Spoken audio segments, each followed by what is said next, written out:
Par ailleurs, devant la cour criminelle du Vaucluse, hier, nouvelle journée d'audience et nouvelle épreuve pour Gisèle Pelicot. Début des auditions de 2 des 50 co-accusés de son ex-mari. Instant terrible, l'un a reconnu les faits, l'autre partiellement. Le président de la Cour n'a pas hésité à diffuser les vidéos et les photos prises à ce moment-là dans la chambre du couple. Compte rendu d'audience, Stéphane Burgat, correspondant d'Europe 1 dans le Sud-Est. Lionel, vendeur âgé de 44 ans, arrive ce jour-là chez les Pélicots en pensant être au cœur d'un jeu libertin. Mais une fois dans la chambre, il commence à douter. L'acte est interrompu de crainte d'un réveil de Gisèle Pelicot. Et il est déjà trop tard quand il réalise son erreur, selon son avocat, Maître Lemaire. Alors il n'y a aucune excuse, il reconnaît ses torts, il reconnaît sa responsabilité, il s'est excusé 1000 fois, mais il explique qu'il a à un moment donné perdu pied. Bon, on est tout nu dans une chambre, il faut sortir, il faut faire un certain nombre de choses face à un homme qui est derrière et qui est un peu directif.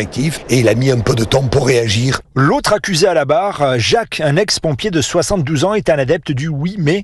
Oui, il a compris l'anormalité de la situation une fois dans la chambre, mais il cherche tout de même à minimiser la portée de ses actes et notamment la nature de ses attouchements sur Gisèle Pelicot. Ces deux accusés ont plusieurs points en commun. En dehors des excuses qu'ils formulent, ils ne sont jamais revenus chez les Pélicots et ont tous les deux confessé leur lâcheté de ne pas avoir dénoncé les faits à l'époque. Avignon, Stéphane Burgat, Europe.